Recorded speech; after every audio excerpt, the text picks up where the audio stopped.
जन्म तो ठीक है, लेकिन अगले अवतार के लिए इसको वरदान दे देते कि भैया इसमें तो मैं पूरा नहीं कर पाऊंगा, लेकिन द्वापर में श्री कृष्ण रूप में आऊंगा तब तुम्हारी इच्छा जरूर पूरी कर दो। क्योंकि भगवान तो भगवान है, वो राक्षसों के भाव को भी पूरा करते हैं। परंतु शूर्पणखा ने वही काम करा जो श्री राम जी को बिल्कुल भी पसंद नहीं है। श्री राम जी ने कहा कि निर्मल मन जन सो मोहि पावा, मोहे कपट छल छिद्र न भाव। छल कपट श्री राम जी को पसंद नहीं है।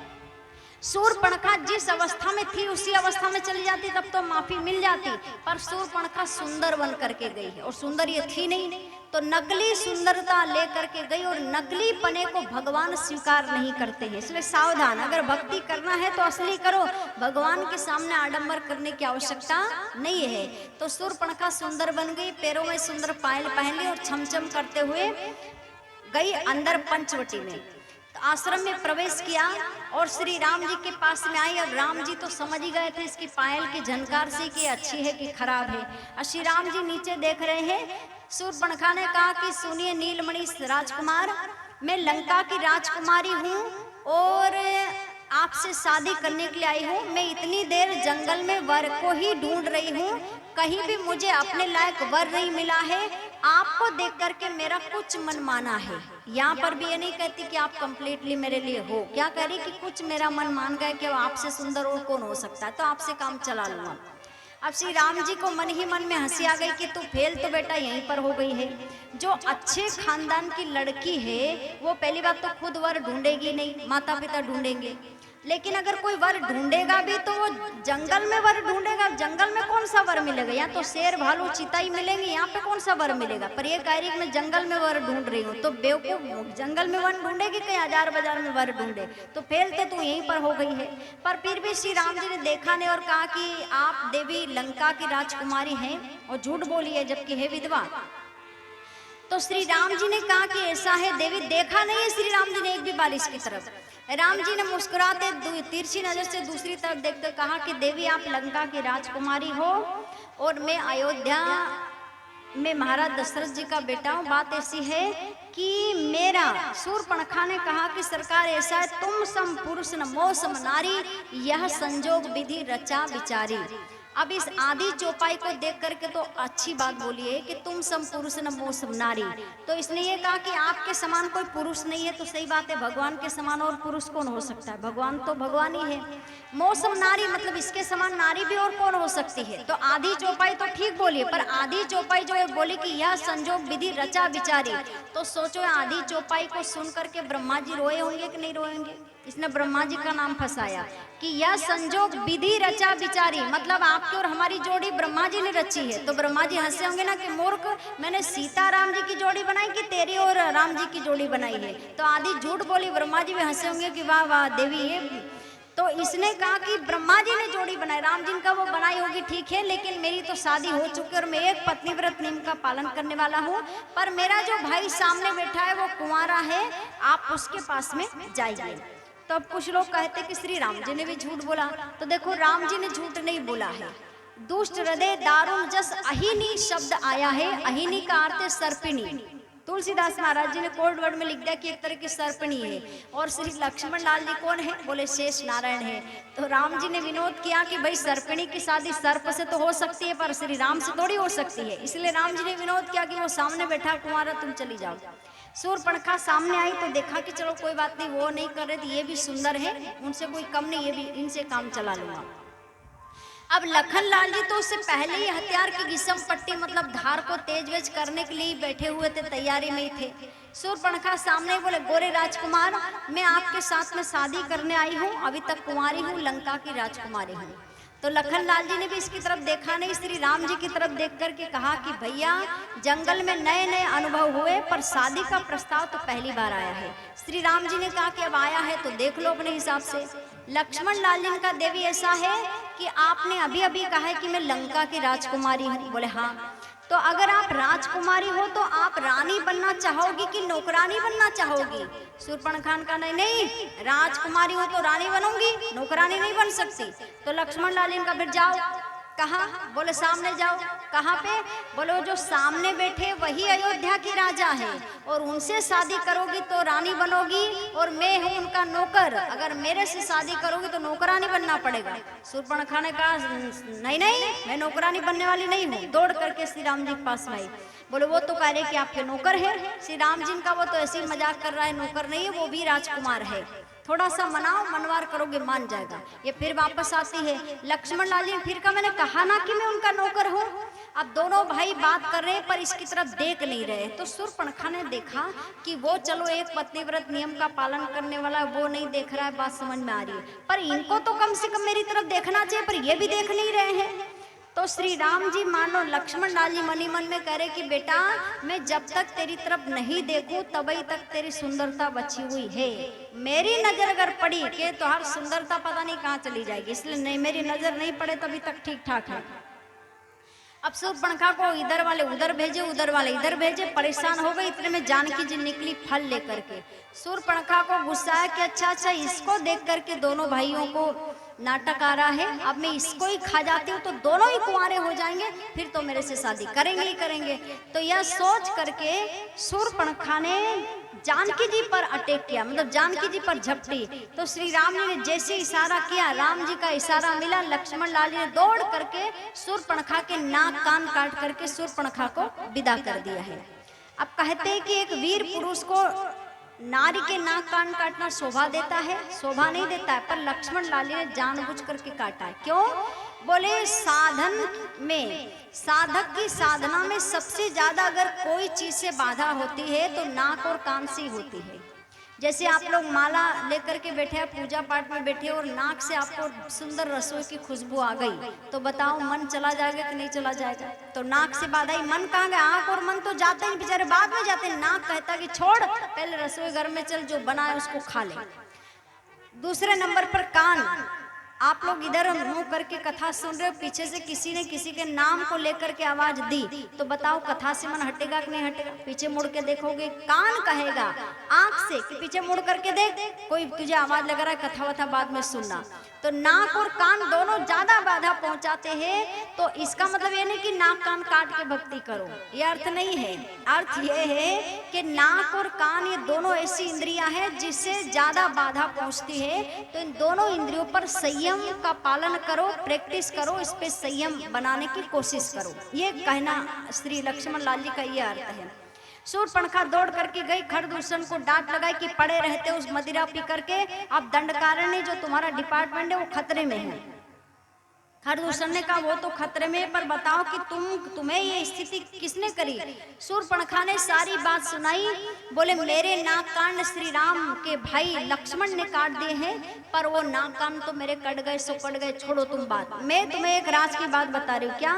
बोले उनके साथ में जो एक नारी है खरदूषण, वो इतनी सुंदर है, इतनी सुंदर है कि रावण के पास में एक भी नारी इतनी सुंदर नहीं है। इसलिए आप लोग अगर उन दोनों का वध करके वो नारी को उठा करके उस नारी को लेकर के रावण को अगर दे दोगे ना, तो मैं दावे के साथ कहती हूँ रावण तुमसे इतना खुश होगा कि लंका की राजधानी तुम्हें प्रदान कर देगा। अब खरदूषण को आया लालच, बोल ठीक है, 14,000 राक्षसों को लेकर के बड़े तो सही, पर आगे शूर्पणखा को ही किया है।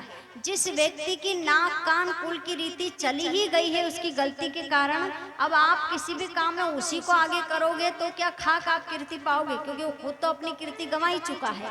शूर्पणखा को खरदूषण ने आगे क्या रास्ता तुम बताओ, वो क्या रास्ता बताया जिसकी नाक कट गई है? शूर्पणखा आगे आगे चली। श्री राम जी ने सीता जी लक्ष्मण लाल जी को तो अलग भेज दिया था। अब जैसे राम जी के पास में आए तो खरदूषण ने श्री राम जी की छवि को देखा तो मोहित हो गए। हम भारी जन्म सुना हूँ सब भाई, देखी नहीं ऐसी सुंदरताई। हम भारी जन्म सुना हूँ सब भाई, देखी नहीं ऐसी सुंदरताई।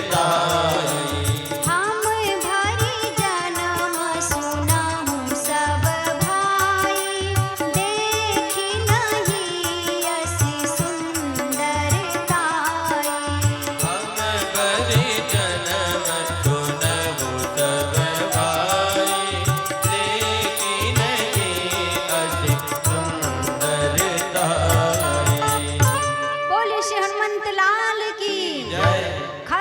दूषण ने कहा, एक दूत को भेजा का सामने नीलमणि राजकुमार से कहना कि आपके जैसी सुंदरता हमने जीवन में कभी नहीं देखी है, इसलिए हम आपको मारना नहीं चाहते, दोनों भाई लौट जाओ, लेकिन आपके साथ में जो नारी है उसे हमें प्रदान कर दो।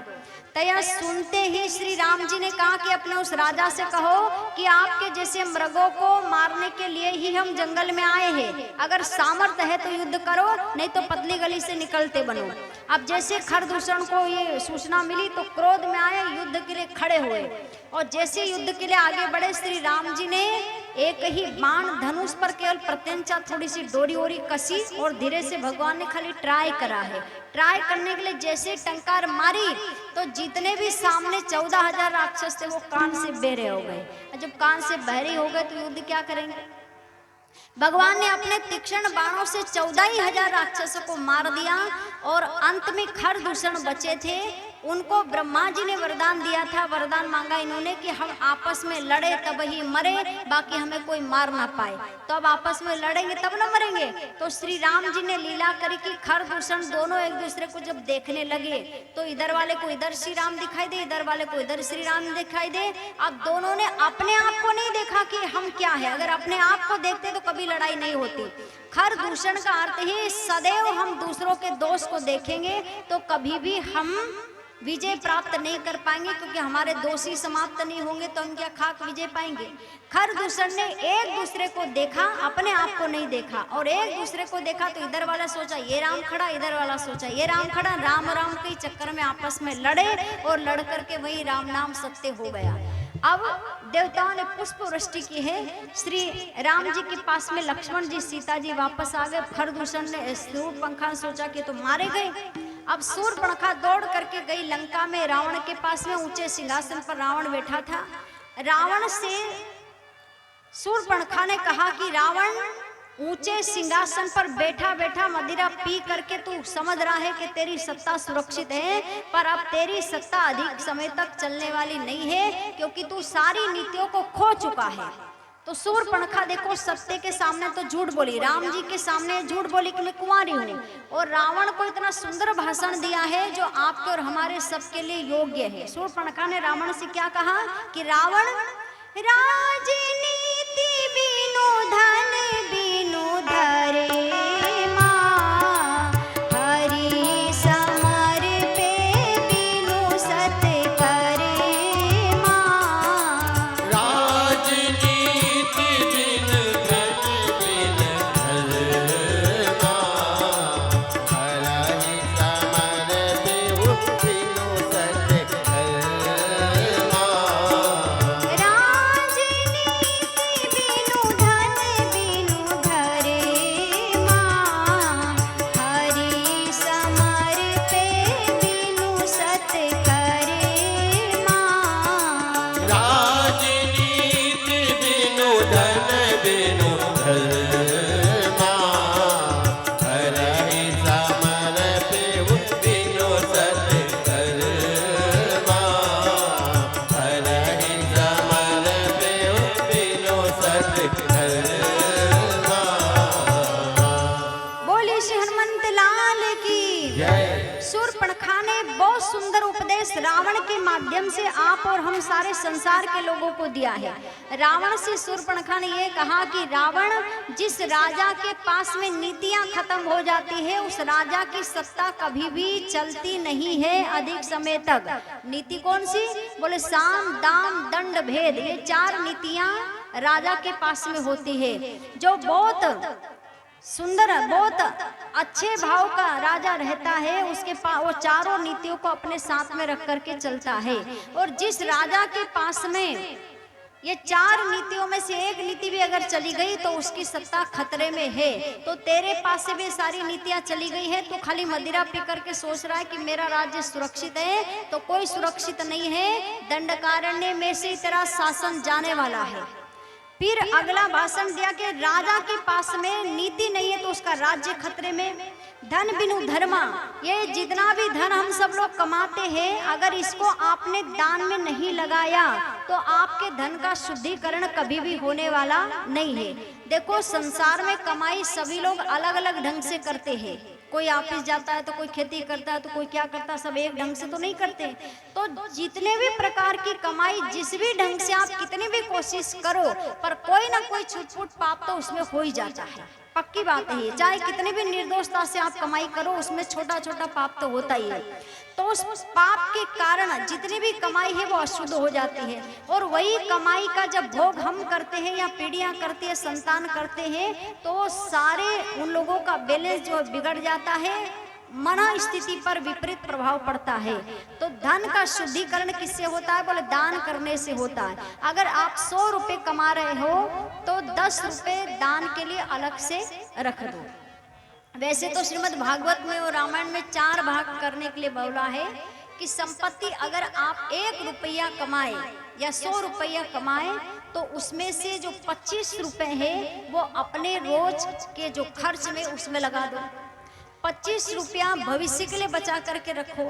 25 रुपए में धन जो है वो दान धर्म आदि में लगाओ, और 25 रुपए ऐसे व्यक्ति के लिए लगाओ कि जो आपके पास में कभी कोई गरीब व्यक्ति आ जाए जिसको डॉक्टर ने कहा है कि ऑपरेशन में इतने पैसे लगेंगे और ऑपरेशन होगा तो ये तेरा इंसान बचेगा, नहीं तो नहीं बचेगा। हो सकता जीवन में कभी ऐसा व्यक्ति आ जाए कि भैया कृपा करे थोड़ी सी हमारी सहायता कर देंगे तो हमारा व्यक्ति बच जाएगा, और उस टाइम अगर आपने वो पैसा उस व्यक्ति की सहायता में लगा दिया तो इससे बड़ा और कोई पुण्य नहीं हो सकता है।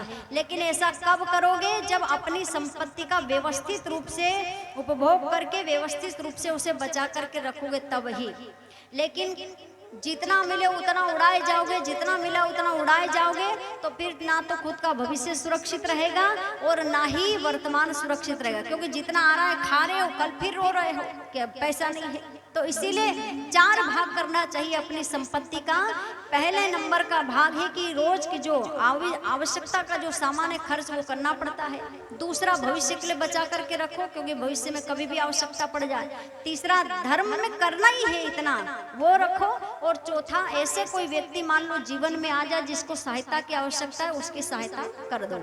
तो शूर्पणखा कितना सुंदर संवाद कर रही है रावण से कि धन अगर दान में न लगाए तो वो धन शुद्ध नहीं होता है। और हरि समर्पे बिनु सत्कर्मा, जितने भी दुनिया में हम सत्कर्म करते हैं, धार्मिक कार्य करते हैं, अच्छा कर्म करते हैं, तो उस टाइम लोग क्या करेंगे? तारीफ करेंगे। तो उस टाइम क्या करना चाहिए कि सदकर्म करने के बाद में भगवान के शरण में जाकर के उस सदकर्म का फल हाथ में जल लेकर के छोड़ देना चाहिए कि प्रभु आपकी कृपा से मैंने ये सदकार्य करा है, ये सारे लोग मेरी तारीफ कर रहे हैं, लेकिन करवाने वाले तो आप हो, मेरी क्या सामर्थ्य जो मैं सदकर्म करूं। इसलिए हमारे ठाकुर जी आपकी कृपा से हमें बुद्धि मिली, आपने ये सदकार्य करवाया है। ये कह करके जब हम विनम्रता पूर्वक भगवान के चरणों में जल संकल्प छोड़े ना, उसके बाद ही सारे सत्कर्म का फल श्री भगवान प्रदान करते हैं। लेकिन हम लोग उल्टा करते कि हम तारीफ में फंस जाते, सुंदर कार्यक्रम और तारीफ हुई, बस तारीफ में लटक जाते और भगवान को भूल जाते, तो भगवान फिर आशीर्वाद नहीं देते। अगर अभिमान आ गया तो आशीर्वाद मिलने वाला नहीं है। इसलिए सदकर्म करने के बाद में भगवान के चरण में जाकर के संकल्प छोड़ देना चाहिए। कथा भी सुनने के लिए आ रहे तो ये मत सोचो कि हम अपने मन से जा रहे, नहीं, श्री राम जी की कृपा है आप लोगों पे, तो ही आप पंडाल में आ पा रहे हो, तो ही आप कथा सुन रहे हो। तो सीधे भगवान के पास में जाकर के चरणों में वंदन करना चाहिए कि प्रभु आपकी कृपा से आपकी मंगलमय कथा में हम गए हैं, आप और सुन पाए हैं, इसलिए आपकी कृपा हुई है, उसका फल हम आपके चरणों में छोड़ते, तब भगवान का आशीर्वाद प्रत्यक्ष प्राप्त हो जाता है। लेकिन अगर जाकर के अपने घमंड करने लगे कि हम गए थे, हमने ऐसा करा, हमने वैसा करा, तो फिर कुछ भी टन टन पाल रह जाते। और देखो, संसार की तारीफ से कुछ होने जाने वाला नहीं है। जो कुछ भी होता है भगवान के आशीर्वाद से ही प्राप्त हो सकता है, और भगवान का आशीर्वाद तभी प्राप्त होगा जब हम पूर्ण रूप से भगवान के चरणों में समर्पित हो जाएं। इसलिए संसार के सामने में तारीफ वो तो समय के हिसाब से हो ही जाती है, पर भगवान के चरणों में ईमानदार रहना चाहिए। तो शूर्पणखा ने कहा कि हरि समर्पे बिनु सत्कर्मा, लेकिन तेरे अंदर तो एक भी गुण नहीं बचा हुआ है। तो रावण ध्यान से सुने जा रहा हो, इसको देखे जरा। रावण ने कहा तू ये ज्ञान का भाषण छोड़, मैं तो खुद ही बहुत पढ़ा लिखा हूँ। रावण को अभिमान बहुत, और अभिमानी व्यक्ति किसी की ज्ञान की बात सुनना ही नहीं चाहता है। रावण ने कहा वो सब तू छोड़, पहले तो तू ये बता कि तुहार नाक और कान कहाँ गईली, ये है नहीं, कहाँ गए? तो शूर्पणखा ने कहा कि ये कट गए हैं। किसने काटा? बोले दंडकारण्य में श्री राम लक्ष्मण आए हैं, लक्ष्मण ने मेरे नाक कान काट दिए हैं। तो रावण ने कहा कि तू वहां क्या करने गई थी? तो देखो अब झूठ बोलती है। बोले मैं तो खाली पानी पीने के लिए गई थी, यही मारे उन्होंने नाक कान काट दिए। नहीं कहा कि मैं खुद की शादी करने के लिए गई थी, ये कहा कि मैं तो वो खाली पानी पीने के लिए गई थी, तो मेरे नाक कान काट दिए। तो खरदूष श्री शूर्पणखा ने कहा कि मेरे नाक कान इसलिए काटे कि मैं पानी पीने गई। तो रावण ने कहा कि अच्छा तो तू खरदूषण के पास में नहीं गई, वो डिपार्टमेंट तो खरदूषण के अंदर में है। शूर्पणखा ने कहा गई थी। तो बोले फिर? बोले वो तो गए। कहाँ गए? बोले पहुंचा दिए परम धाम श्री राम ने। अब रावण घबराया, बोले खरदूषण मारे गए? बोले हाँ। शूर्पणखा ने कहा रावण तू तो छोड़िए, मेरा नाक कान गए तो गए, इनकी चिंता तू छोड़, और मेरी एक बात ध्यान से सुन। ये इसकी कमजोरी जानती थी शूर्पणखा की, और शूर्पणखा के पति को रावण ने मारा था, तो ये भी चाहती थी तेरी फाइल अब नहीं निपटाऊंगी। तो रावण की कमजोरी पकड़ी, बोली एक नाक कान छोड़, मेरी एक बात सुन। क्या? बोले दंडकारण्य में जो श्री राम लक्ष्मण आए उनके साथ में जो नारी है ना रावण, वो नारी तुम जहां जहां से भी जितनी भी नारियां चुरा चुरा करके लाए हो पाताल से, स्वर्ग से, पृथ्वी से, उन सारी नारियों की जो सुंदरता है, उस नारी की सुंदरता के आगे, मतलब जितनी भी नारियां हैं वो सब नारियां उस नारी के चरण के अंगूठे के नाखून के बराबर भी वो नारियां सुंदर नहीं है। वो इतनी सुंदर है, लग रहा है कहीं अलग ही लोक से आई हुई है। तो उस नारी को मैं तुम्हारे लिए लेने के लिए गई थी। साफ झूठ बोल रही है। रावण ने कहा कि अच्छा? बोले हाँ। और खरदूषण मारे गए। शूर्पणखा को रावण तुरंत मीटिंग स्थगित करी। रावण ने शूर्पणखा को थिएटर में पहुंचा दिया। ऑपरेशन करना, सर्जरी वापस करवाना है, नाक कान फिट करवाना, तो उसे तो उधर भेज दिया। और रावण ने अंदर गया अपने महल में, सभा को खत्म करके सैया पर पड़ा विचार कर रहा है कि खरदूषण अगर मारे गए हैं, खरदूषण मोही सम बलवंता, तिनहि को मारहि बिनु भगवंता। राम सिया राम जय जय राम।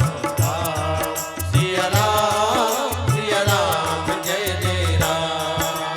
ओ खरदूषण मोहि सम बलवंता, तिनहि को मारहि बिनु भगवंता।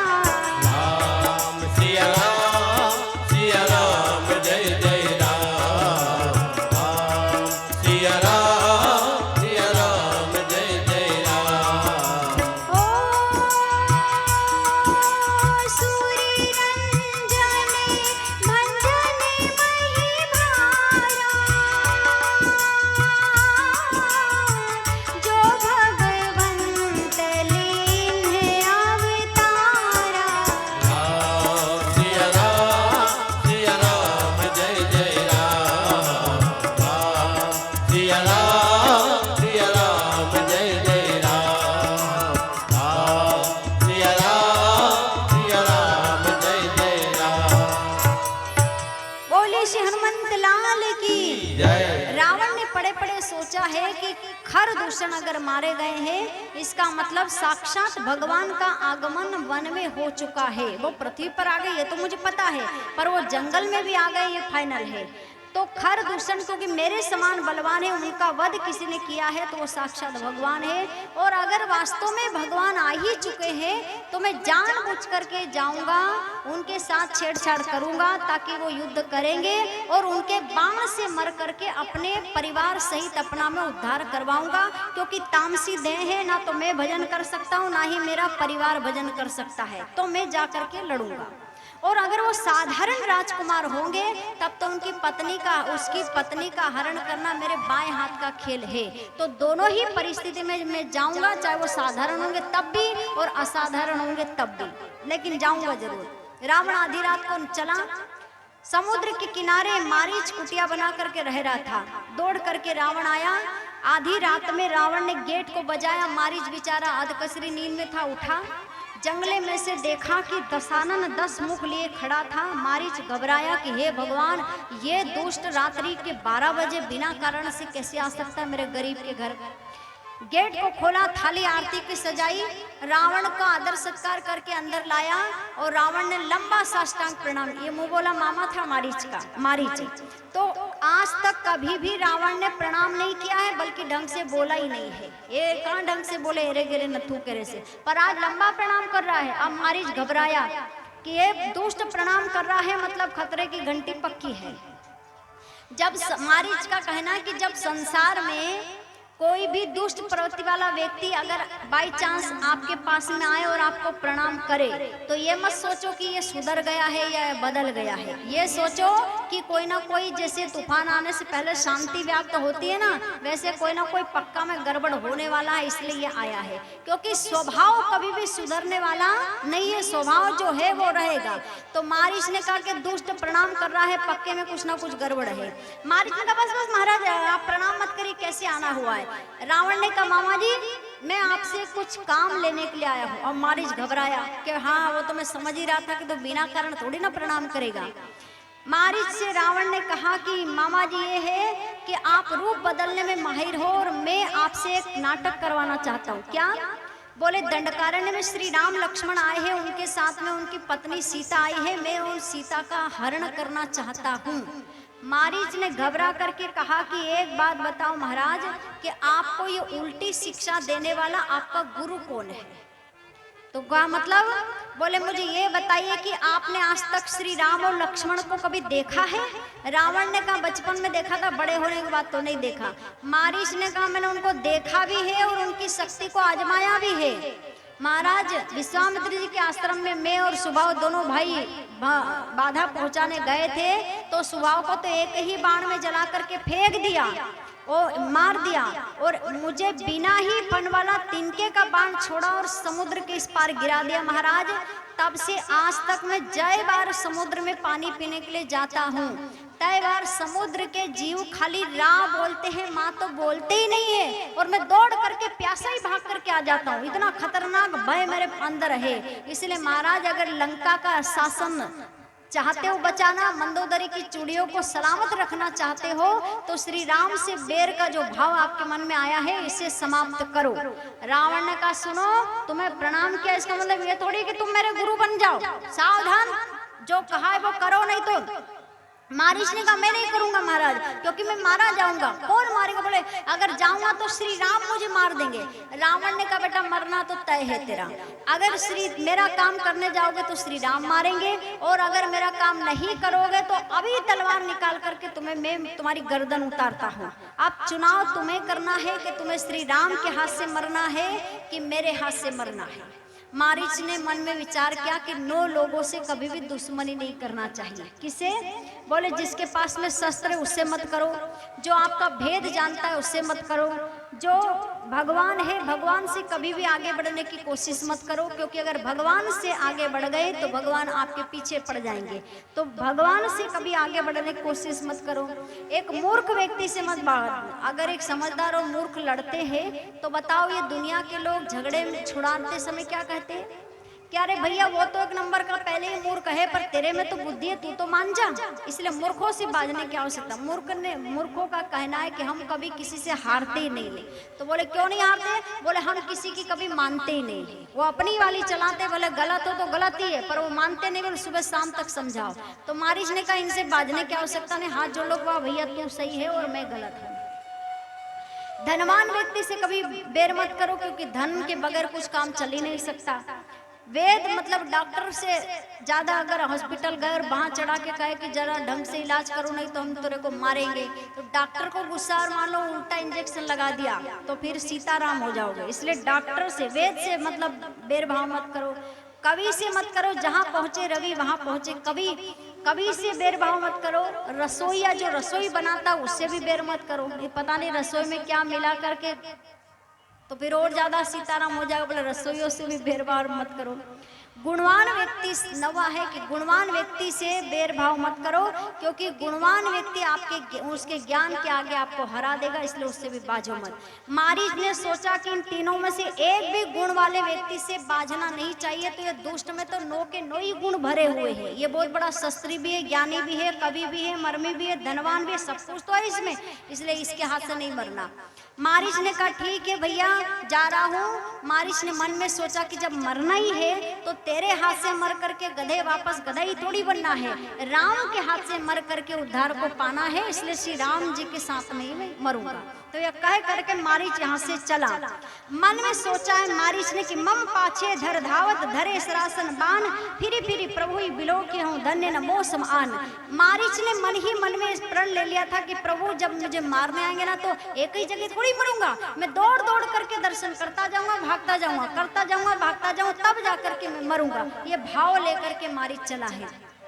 इधर श्री जानकी जी जो असली है वो तो अग्नि में प्रवेश की, क्योंकि श्री राम जी ने कहा है कि आगे के कांड में आपकी भूमिका रहेगी देवी, और आप अपना नकली फोटो बाहर रखिए ताकि रावण आपका फोटो मतलब नकली वाली ले जाएगा, तभी तो उसको मारूंगा। तो असली सीता जी अग्नि में प्रवेश करती है, उस टाइम लक्ष्मण लाल जी यहाँ पर नहीं है, और नकली वाली जानकी जी बैठी। सोने का मृग मारीच आगे घूम रहा था, सिया जी की नजर पड़ी, बोले चाहिए यही मृग। श्री राम जी ने लक्ष्मण लाल जी से कहा कि सीता की सुरक्षा में रहना, अभी आता हूँ। अब श्री राम जी भागे। अब जयंत को जब वहीं से तिनका छोड़ करके मार दिया तो श्री राम जी इसके पीछे नहीं बाण मार सकते थे, वहीं पर बैठे हुए, परंतु इसीलिए भागे क्योंकि कहा ना फिरी फिरी प्रभु ही बिलो क्यों धन्य न मौसम आन। मैं बार बार भागता रहूंगा, बार बार मुड़ के दर्शन करता रहूंगा, बार बार भागता रहूंगा, बार बार दर्शन करूंगा। तो भले ही राक्षस था पर मन में भगवान के प्रति प्रेम हो गया था, इसलिए इसके भाव को पूरा करने के लिए श्री रघुनंदन भागे, और नहीं आगे की लीला भी संपन्न करना, इसलिए आश्रम से हटना था। राम जी मारीच के पीछे भागे। बड़ी दूर जाने के बाद में मारीच को श्री राम जी ने एक ही बाण से मारा। मारीच जमीन पर गिरते गिरते हाँ लक्ष्मण, हाँ सीता, और धीरे से श्री राम कह करके प्राण को छोड़ा है। अब एक बात बताएं कि मारीच का लक्ष्य था श्री राम के हाथ से मरना, सो मर तो गया था, पर फिर भी मारीच ने छल ही करके प्राण छोड़े हैं। ऐसा क्यों हुआ? मारीच का लक्ष्य राम जी के हाथ से मरना था, तो अब तो बाण लग ही गया था ना, अब रावण थोड़ी ना कुछ करने आता, मर ही गया था, पर फिर भी अंतिम में छल ही किया है। चाहता तो श्री राम जी का नाम लेकर के ही प्राण छोड़ता ना, पर पहले नंबर पे लखन लाल जी का लिया, सीता जी का धीरे से राम जी का लिया है। क्यों?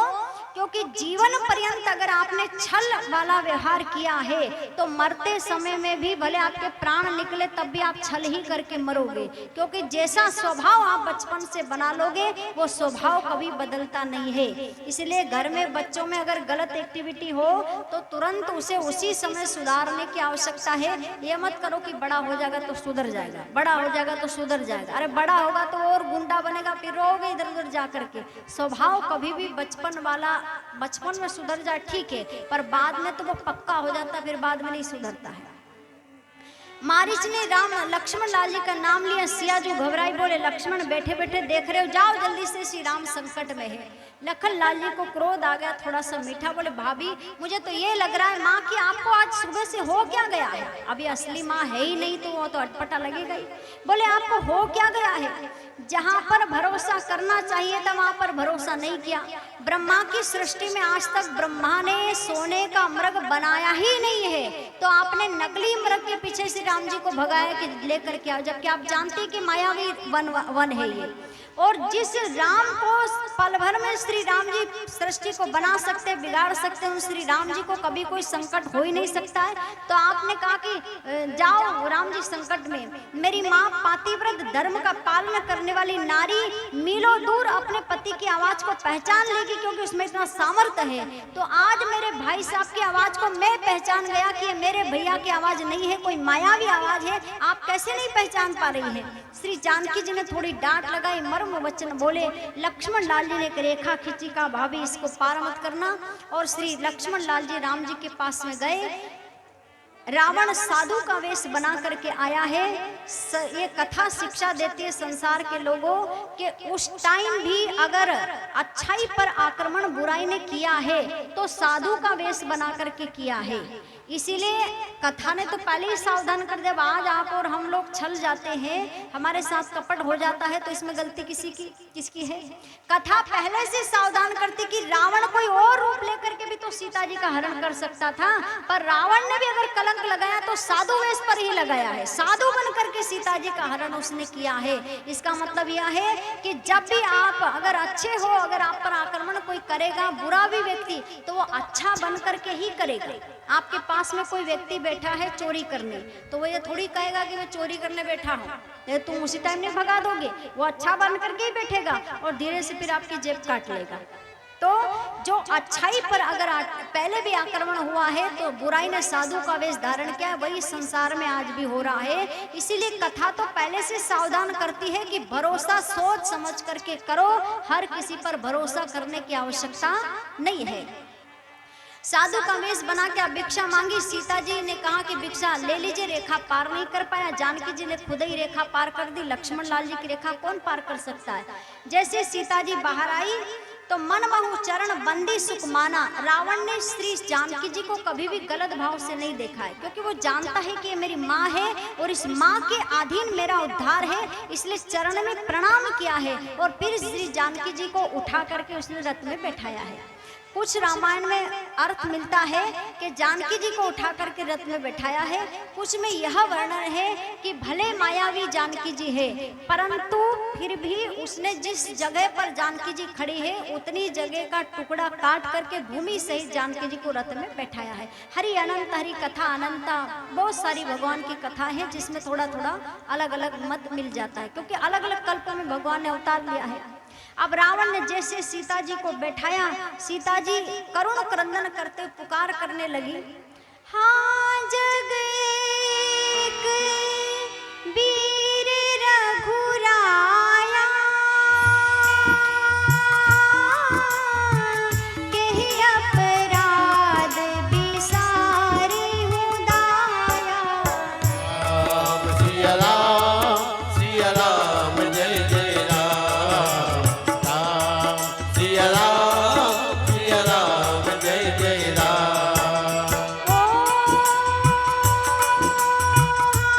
जग एक वीर रघुराया, केहि अपराध बिसारी हूँ दाया।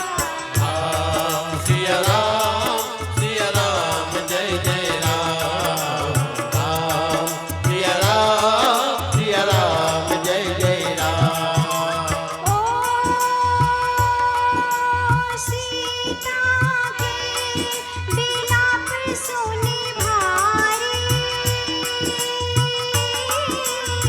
भय चराचर जीव दुखारी।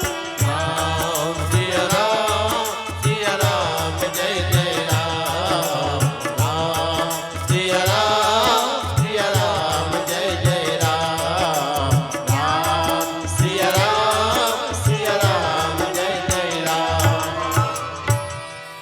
बड़ी दुखी श्री जानकी जी जा रही थी, गीधराज श्री जटायु जी महाराज की नजर पड़ी, रावण पर आक्रमण किया। बड़ी देर तक युद्ध चला, रावण मर नहीं रहा था, ना जटायु जी हार रहे थे। अंत में रावण ने युक्ति अपनाई, बोले महाराज आप और हम दोनों योद्धा है, लड़ रहे तो एक जीतेगा एक हारेगा, एक मरेगा एक जिएगा, अब फैसला हो ही जाए। आप बता दीजिए आपको श्री राम की सौगंध, आपकी मृत्यु का भेद, क्योंकि जटायु जी से मर नहीं रहे थे। तो राम जी की सौगंध जब दी तो जटायु जी महाराज ने बेचारे ने सत्य बोल दिया कि मेरे पंखों को अगर कोई काट देगा रावण तो मेरी मृत्यु हो जाएगी। अब तुम बताओ कि तुम्हारी मृत्यु कैसे होगी।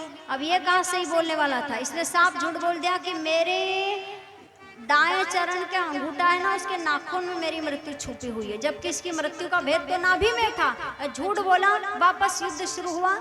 थोड़ी देर में असावधान हुआ, रावण मूर्छित हो गया। जटायु जी महाराज ने कहा निहत्थे पर वार करना ये धर्म नहीं कहलाता, इसलिए नीति से युद्ध करना है। जटायु जी बैठ जाते हैं।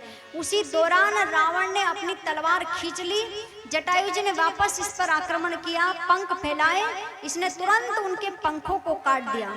पंख श्री जटायु जी महाराज के कटे, खून से लथपथ होकर के जटायु जी महाराज पृथ्वी पर गिर पड़े।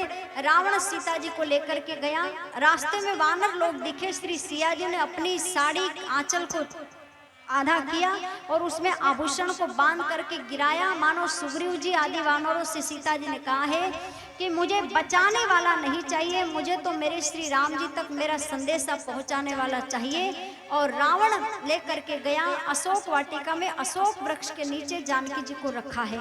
जानकी जी ने कहा कि मानो प्रभु ने एक ये तरह से सजा दे दी है कि जानकी मायका छोड़ करके आ गई, ससुराल छोड़ करके आ गई, लेकिन वन में आकर के एक मायावी सोने के मृग में अगर आप फंस गई है, तो सोने से अगर इतना प्रेम हो गया है तो मैं आपको ऐसी जगह भेज रहा हूँ जहाँ सोने की थाली में तो भोजन होता है और सोने की पनालों में ही पानी पिया जाता है। ये कौन? सीता जी अपने मन से पश्चाताप कर रही है कि मानो भगवान ने मुझे ये कहा है, क्योंकि लक्ष्मण संत है, उनका अपमान मेरे द्वारा हो गया, इसीलिए मुझे सजा मिली। अब मुझे एक भी चीज पर, इस लंका की एक भी चीज पर मेरी दृष्टि पड़ेगी नहीं, इसलिए राम जी का नाम फूल से लिखा है और उसी पर दृष्टि है। आंखों से अविरल धारा अश्रु की बह रही है और राम राम कह रही जानकी जी। इधर श्री राम जी के पास लक्ष्मण लाल जी आए, राम जी ने थोड़ी डांट लगाई, लक्ष्मण लाल जी राम जी दोनों भागे।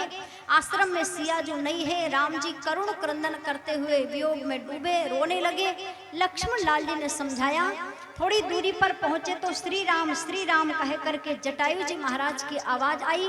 राम जी ने दूर से देखा कि जटायु जी खून से लथपथ भूमि पर गिरे हैं, दौड़ करके आए, जटायु जी को तुरंत अपने गोद में ले लिया।